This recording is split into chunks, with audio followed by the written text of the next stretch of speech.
the legal aspect to this, challenging the government on their advice to the schools. But what I've found from a number of years being active in the Muslim community, that head teachers particularly are very, very petrified of their own community, and actually it is the parents who have the strongest ability to influence what happens in the schools. And I've seen a number of times when schools have tried to ban prayers, ban hijabs, and all kinds of things inside schools, but only when the parents got involved and protested or were active against it, they capitulated and even started to make the hijab and the jilbab official school policy rather than being banned.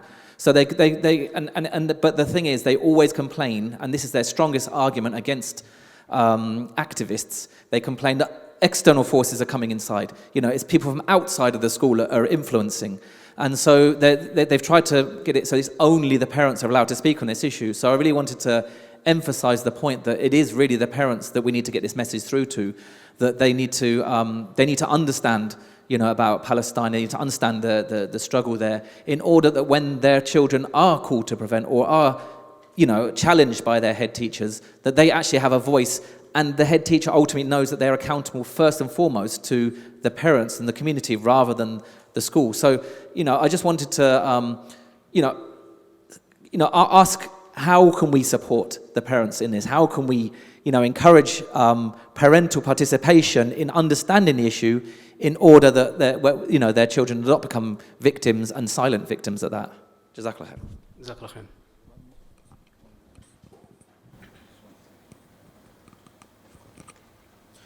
During the presentation, you mentioned that it wasn't in Cage's remit to deal with this issue when the children were campaigning and then they were getting disciplined according to the behavior policy of the school. So my next question is, I feel like this Palestinian issue is going to happen again. We're just waiting for Israel to do another one of its campaigns, and then the children, and then the reaction in London is going to happen again, and we may see a repeat of this. So my question is, do you have any other civil society organizations out there, or do you feel like there needs to be more organizations set up that do actually focus in this area, or is Cage still going to continue along this line of work? So yeah. Okay, Jazakallah khair. So I'm going to put this to both of you, inshallah, and say who wants to respond. The first question is regarding prevent. I mean, I guess it's the first and the second sort of. But what do? Kids are referred to prevent because, and remember, one of the extremism risk guidances, the 22 markers of what extremism could be, includes activism for Palestine. So it's already part of the language of extremism. So what can we do, what should we do to assist those who've been targeted under prevent for Palestine? So I think the first thing to note is prevent. It's not compulsory to comply with them. So you can decide not to.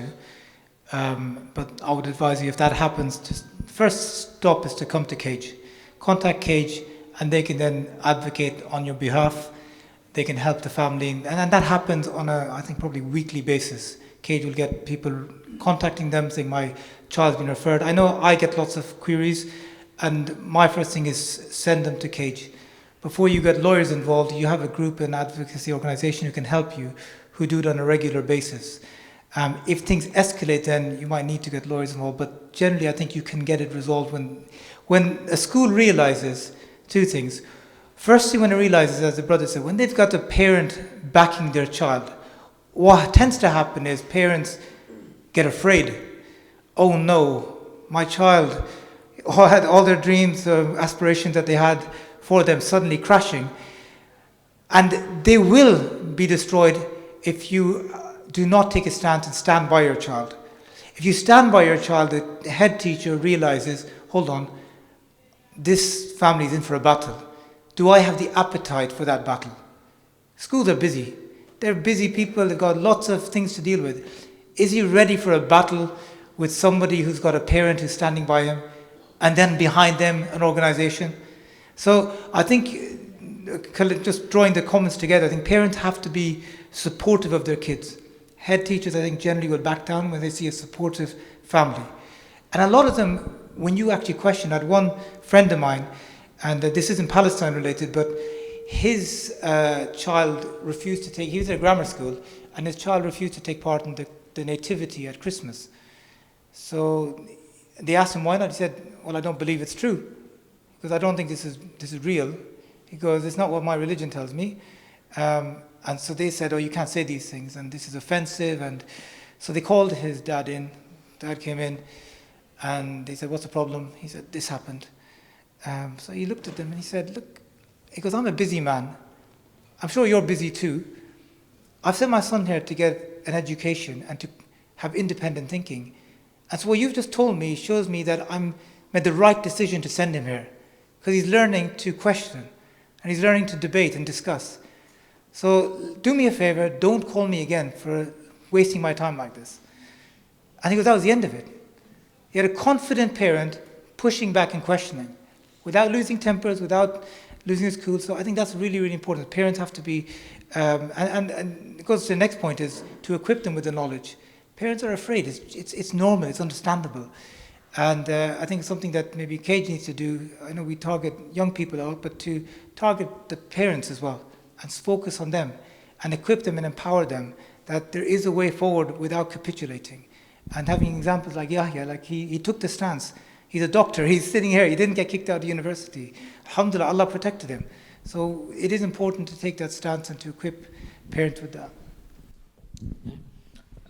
Just very quickly on this point, because my specialism isn't in prevent and so on, but when my incident happened back in 2016, 2017, the articles that I was reading online at the time, when this was all fresh, was police are investigating Yahya Abu-Seido. Like that was what they would write on the Jewish Chronicle or so on.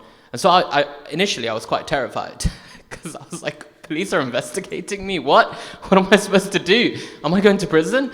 And it meant nothing. And I literally get a DBS check as a doctor every year, and I've got nothing on my name. They will threaten a lot, and I feel like prevent is it's used as such a threatening mechanism to just silence people. So what? I've done so much activism for Palestine, and there's too many articles out there about me. I'm pretty sure I'm on that list somewhere, but so what? I'm continuing my education, I'm continuing my life, and I'm continuing my career. As long as you kind of stand up for yourself and have an educated response, I think you should be fine. But that's all I can comment in terms of all the legal stuff. That's Cage.